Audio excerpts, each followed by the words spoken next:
ദിവസവും നമ്മൾ ഉപയോഗിക്കുന്ന കറികളിൽ നിന്ന് എടുത്തു കളയുന്ന കറിവേപ്പിലയുടെ ഗുണങ്ങൾ എന്തൊക്കെയാണെന്ന് നിങ്ങൾ ചിന്തിച്ചിട്ടുണ്ടോ? ധാരാളം പോഷക ഗുണങ്ങൾ അടങ്ങിയ ഒന്നാണ് കറിവേപ്പില. കറിവേപ്പില ശരീരഭാരം കുറയ്ക്കാൻ സഹായിക്കും. കാർബസോൾ ആൽക്കലോയിഡുകൾ ശരീരഭാരം വർദ്ധിപ്പിക്കുന്നതിനെതിരെ പ്രവർത്തിക്കുകയും ശരീരത്തിലെ കൊളസ്ട്രോൾ അളവ് നിയന്ത്രിക്കാൻ സഹായിക്കുകയും ചെയ്യുന്നു. പ്രോട്ടീൻ പോലുള്ള അവശ്യ പോഷകങ്ങളാൽ സമ്പന്നമാണ് ഈ കറിവേപ്പില.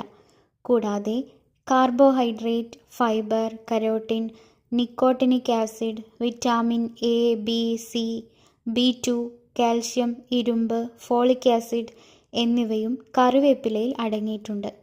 കറിവേപ്പിലയ്ക്ക് ചീത്ത കൊളസ്ട്രോളും ശരീരത്തിലെ കൊഴുപ്പും ഫലപ്രദമായി കുറയ്ക്കാൻ സഹായിക്കും. കറിവേപ്പില കഴിക്കുന്നത് മൊത്തത്തിലുള്ള കൊളസ്ട്രോൾ, ട്രൈഗ്ലിസറൈഡ് അളവ് കുറയ്ക്കുന്നതിനും അതുവഴി ശരീരഭാരം കുറയ്ക്കുന്നതിനും സഹായിക്കുന്നു. അപ്പോൾ ഇനി കറിവേപ്പില എടുത്തു കളയുമ്പോൾ ഒന്ന് ശ്രദ്ധിച്ചോളൂ കേട്ടോ.